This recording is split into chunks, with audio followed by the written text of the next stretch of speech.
Good morning. आज अपन मानव भूगोल के उपागम अप्रोचेज ऑफ ह्यूमन ज्योग्राफी के बारे में अध्ययन करेंगे। ये अपन का मानव भूगोल का 6th चैप्टर है, 6th लेक्चर है, जिसमें मानव भूगोल विभिन्न प्रकार के जो पर्यावरणीय इंटरेक्शन है उसके बारे में आपको एक चार्ट दे रखा है। The related themes include within the environmental interaction. पर्यावरण के साथ में किस प्रकार से इनका इंटरेक्शन है उस चार्ट के आधार पर अपन समझ सकते हैं। जिसमें पहले चार्ट में सबसे पहले दे रखा है बायोस्फीयर, जैवमंडल के बारे में, फिर समुंदर या ओशनोग्राफी, फिर हाइड्रोस्फीयर, लैंड स्फीयर और क्लाइमेट। ये भौतिक भाग है जो आपस में एक दूसरे को इंटरेक्ट करते हैं या एक दूसरे से संबंधित है। जिस प्रकार से जैवमंडल विभिन्न प्रकार के जीव जंतु निवास करते हैं, इसमें मानव भी निवास करता है। लैंडस्केप में पर्वत, पठार, मैदान, जिले, विभिन्न प्रकार की मिट्टियाँ, विभिन्न प्रकार के उद्योग केंद्र पाए जाते हैं या विभिन्न प्रकार के पर्वत श्रृंखलाएँ लैंडस्केप के रूप में अपने अध्ययन करते हैं। उसी प्रकार से जलवायु भी विभिन्न प्रकार की पाई जाती है। जैसे राजस्थान की उष्णकटिबंधीय मानसूनी जलवायु, अपन जैसे जैसे इक्वेटर से पोल्स की तरफ जाते हैं तो विभिन्न प्रकार की जलवायु हम लोगों को दिखाई देती है। समुंदर या फिर हाइड्रोस्फीयर, ये समुद्रिक या समुद्र में विभिन्न प्रकार के जीव जंतु, और आजकल आपको पता है समुद्री क्षेत्र में विश्व के सबसे धनी संसाधनों की दृष्टि से माना गया है। तो अपन कह सकते हैं कि बायोस्फीयर, हाइड्रोस्फीयर, लैंडस्फीयर और क्लाइमेट, ये चारों आपस में एक दूसरे से अंतर संबंधित है, जिसको अपन फिजिकल ज्योग्राफी में भी अध्ययन के रूप में शामिल करते हैं। इस चारों को अपन अर्थ सिस्टम के या प्रकृति का एक तंत्र के रूप में मान सकते हैं। उसी प्रकार से ह्यूमन ज्योग्राफी में या ह्यूमन सिस्टम में भी विभिन्न प्रकार की एक्टिविटी या विभिन्न प्रकार के इंटरेक्शन होते हैं, जिसमें नंबर 1 इकोनॉमिक, दूसरा political systems, social system, transport and infrastructure. ये आपस में एक दूसरे से इंटर रिलेटेड है। मानव या ह्यूमन सिस्टम में इकोनॉमिक या आर्थिक तंत्र होना जरूरी है, उसके साथ में पॉलिटिकल सिस्टम भी होना बहुत ही ज़रूरी है, और इसके साथ में सामाजिक संगठन, मानव का रीति रिवाज, रहन सहन, मकान बनाने की क्रियाकलाप या मकान में जो सामग्री प्रयुक्त की जाती है, या पशुपालन या उद्योग के अंदर, या जो मानव की विभिन्न प्रकार की जो क्रियाकलाप है, जैसे प्राथमिक क्रियाकलाप, द्वितीयक क्रियाकलाप, तृतीयक, चतुर्थक और पंचम क्रियाकलाप, वो सारे इकोनॉमिक में शामिल की जाती है। उसी प्रकार से इकोनॉमिक क्रिया के साथ साथ मानव सामाजिक प्राणी के रूप में भी जाना जाता है। तो समाज में रह करके अपने रीति रिवाज बना करके विभिन्न प्रकार के जो सोशल वर्क है वो करके सोशल सिस्टम का निर्माण करता है। सोशल सिस्टम के साथ साथ मानव विभिन्न प्रकार के परिवहन तंत्रों का प्रयोग भी करता है। परिवहन तंत्रों में वो विभिन्न प्रकार का कच्चा माल या अभिनिर्मित माल को एक स्थान से दूसरे स्थान पर पहुंचाने के लिए ट्रांसपोर्ट का या परिवहन का कार्य करता है। परिवहन में भी विभिन्न प्रकार के परिवहन, नौ परिवहन, जल परिवहन, रेल के द्वारा परिवहन, हवाई जहाज के द्वारा परिवहन, विभिन्न प्रकार के परिवहन तंत्र मानव के इंफ्रास्ट्रक्चर या विनिर्माण में प्रमुख योगदान देते हैं। अतः परिवहन तंत्र के साथ में ह्यूमन सिस्टम मिल करके उद्योग केंद्रों का निर्माण करता है। तो अपन कह सकते हैं कि मानव भूगोल के उपागम में अर्थ सिस्टम और ह्यूमन सिस्टम दोनों एक दूसरे के अंतर संबंधित है। कहने का तात्पर्य, अगर अर्थ सिस्टम का अभाव होगा तो मानव का ह्यूमन सिस्टम नहीं चल पाएगा। अगर ह्यूमन सिस्टम क्रियाशील नहीं होगा तो मानव का जो अर्थ सिस्टम है उसमें कमी आपको दिखाई देगी। दोनों एक दूसरे से इंटर रिलेटेड है। तो दोनों जो आप ग्राफ दिखाई दे रहा है उसमें दोनों तीर के चिन्ह एक दूसरे को इंटर रिलेटेड कर रहे हैं, या अपन कह सकते हैं कि ह्यूमन सिस्टम और अर्थ सिस्टम एक दूसरे से आत्मनिर्भर है, या एक दूसरे से इंटरसेक्शन करते हैं, या इनका एक दूसरे के बीच में सामंजस्य है।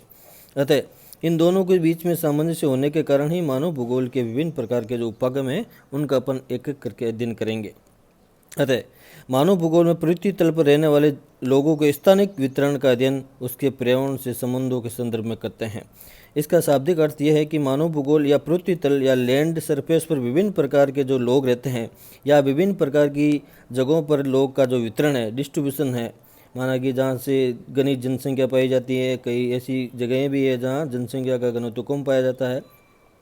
अर्थात हम कह सकते हैं इनका जो वितरण है उस वितरण में पर्यावरण के साथ में मानव का क्या संबंध है वो सबसे महत्वपूर्ण माना गया है। अतः पर्यावरण के साथ में मानव विभिन्न प्रकार का इंटरेक्शन करके पृथ्वी तल पर इनका एक वितरण के रूप में आप पढ़ सकते हैं। इसमें मानव भूगोल के अध्ययन का प्रमुख केंद्र मानव समाज है,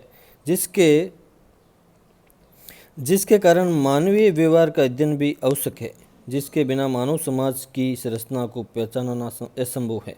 अतः हम कह सकते हैं कि मानव भूगोल के अध्ययन का जो प्रमुख केंद्र है वो मानव समाज है। मानव समाज विभिन्न प्रकार के मानवीय व्यवहार करता है। मानवीय व्यवहार वो मानव की संरचना को पहचानना भी बहुत ही ज़्यादा जरूरी है। अतः मानव का जो व्यवहार है वो पर्यावरण के साथ में किस प्रकार से है, या वो जो अर्थ सिस्टम के साथ में मानव का व्यवहार किस प्रकार से है, उसकी जानकारी हम लोगों को होना बहुत ही ज़्यादा ज़रूरी है। इनकी जानकारी प्राप्त करने के लिए ही अपन मानव भूगोल के विभिन्न प्रकार के जो उपागम हैं उनका अपन एक एक करके अध्ययन करते हैं। अतः अपन कह सकते हैं कि मानव समाज में जो मानव समाज का व्यवहार है वो पर्यावरण के साथ में किस प्रकार का है, वो पर्यावरण के साथ में संतुलित व्यवहार कर रहा है या नहीं कर रहा है, वो पर्यावरण में जो भी विभिन्न प्रकार के जो खनिज तत्व, जो संसाधन हम लोगों को मिल रहा है उसका उपयोग किस प्रकार से करता जा रहा है, उसकी जानकारी मानव भूगोल के उपागम के अंतर्गत अपन करते हैं। इस प्रकार मानवीय तथ्यों के विभिन्न रूपों में अध्ययन करने के लिए ह्यूमन ज्योग्राफर ने विभिन्न उपागमों का प्रयोग किया है, जो क्रम से नंबर 1 हिस्टोरिकल अप्रोच, दूसरा स्पेशल एनालिसिस अप्रोच, तीसरा इकोलॉजिकल अप्रोच, चौथा बिहेवियरल अप्रोच या व्यवहारवादी उपागम, और पांचवा वेलफेयर अप्रोच या कल्याणकारी उपागम। ये सारे विभिन्न प्रकार के जो मानव के उपागम है उसमें यही बताया गया है मुख्यतः कि मानव और पर्यावरण के बीच में किस प्रकार का तालमेल है, किस प्रकार का सामंजस्य है और किस प्रकार का वो इंटरेक्शन करते हैं। अतः आज अपन केवल ऐतिहासिक उपागम के बारे में अध्ययन करेंगे। तो मानव जाति या मानव अपनी उत्पत्ति से वर्तमान तक मानव व पर्यावरण के संबंध को परिवर्तनशील मानता जा रहा है। अपन मान सकते हैं आदिम काल से या प्राचीन काल से या वर्तमान आधुनिक काल तक मानव जाति का जो विकास है या मानव जब उत्पन्न हुआ था, ये मानव की उत्पत्ति हुई थी अफ्रीका महाद्वीप में, तब से लेकर अब तक वर्तमान मानव और पर्यावरण के बीच में संबंध लगातार रूप से परिवर्तनशील है। बहुत ही महत्वपूर्ण बात है कि मानव अपना विकास जैसे जैसे तेज गति से करता जा रहा है वैसे वैसे पर्यावरण के साथ में भी मानव का जो अंतर संबंध है वो भी परिवर्तनशीलता के साथ आगे बढ़ता जा रहा है। आपने देखा होगा आज मानव के द्वारा तेज गति से तकनीक का विकास होने के कारण तीव्र गति से वनों को नष्ट भी किया जा रहा है।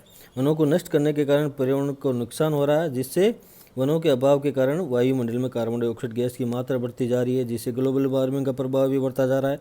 तो अपन ये कह सकते हैं कि मानव जब उत्पन्न हुआ वहाँ से लेकर के अभी आधुनिक काल तक मानव का जो विकास देखा गया है वो मानव और पर्यावरण के साथ में एक परिवर्तनशीलता के साथ देखा जा रहा है। और वर्तमान में भी परिवर्तन आपको स्पष्ट दिखाई देने लगे, जैसे जलवायु परिवर्तन होना, कार्बन डाइऑक्साइड गैस की मात्रा बढ़ना या विभिन्न प्रकार के जीव जंतु की संख्या का कम होना, ये सारा मानव और पर्यावरण के बीच में एक परिवर्तनशीलता को दर्शाता है। अतः जिसमें मानव का विकास भी बदलते स्वरूप में हुआ और पर्यावरण के तत्व या घटक भी बदलते रहते हैं। अतः अपन कह सकते हैं कि जैसे जैसे मानव का विकास हुआ उसके साथ साथ पर्यावरण के विभिन्न प्रकार के जो घटक है, जलवायु है, तापमान है, वर्षा है, कृषि है, उद्योग केंद्र के विभिन्न प्रकार के जो कच्चा माल हम प्राप्त करते हैं उसकी सामग्री है, ये सारे घटक या एलिमेंट्स मानव के विकास के साथ साथ में इनका रूप स्वरूप परिवर्तन होता जा रहा है। तो अपन कह सकते हैं कि मानव का विकास जैसे जैसे तेज गति से होता जा रहा है उसके साथ साथ पर्यावरण के विभिन्न प्रकार के जो तत्व या घटक उनका रूप भी परिवर्तनशीलता के साथ आगे बढ़ता जा रहा है। अतः बदलते वक्त के साथ साथ मानव भी तकनीकी से परिपूर्ण हो गया है, फलस्वरूप औद्योगिक क्रांति का उद्भव हुआ है। तो अपन कह रहे हैं जैसे जैसे मानव का विकास हुआ, तकनीक का विकास हुआ, तो मानव का जो आगे बढ़ने का जो विकास है वो कच्चे माल की सामग्री की उपलब्धता या संसाधनों की उपलब्धता या मानव का विकास, इन सभी कारकों के आधार पर मानव ने एक औद्योगिक क्रांति का रूप या औद्योगिक क्रांति को अद्भुत के रूप में प्रकट किया, जिसमें मानव उपागम को अपन अध्ययन में लेते हैं। अतः मानव भूगोल के इस उपागम में मानव व वातावरण के समय के साथ बदलते इस स्वरूप की व्याख्या करने पर बल दिया जाता है। अपन कह सकते हैं कि ऐतिहासिक उपागम या हिस्टोरिकल अप्रोचेज में यही कहा जाता है कि मानव और पर्यावरण के बीच में जो समय के साथ या कालिक परिवर्तन तेज गति से होता जा रहा है उसमें तकनीक और मानव की जो बौद्धिक क्षमता है उन दोनों का महत्वपूर्ण योगदान माना गया है। मानव तेज गति से औद्योगिक क्रांति का विकास करके विश्व के विभिन्न भागों में जो कच्चा माल या जो कच्ची माल की सामग्री उपलब्ध है वहाँ उद्योग केंद्र स्थापित करके मानव अपने विकास, मानव अपने जाति का विकास और समाज का विकास करने में अपना महत्वपूर्ण योगदान माना गया है।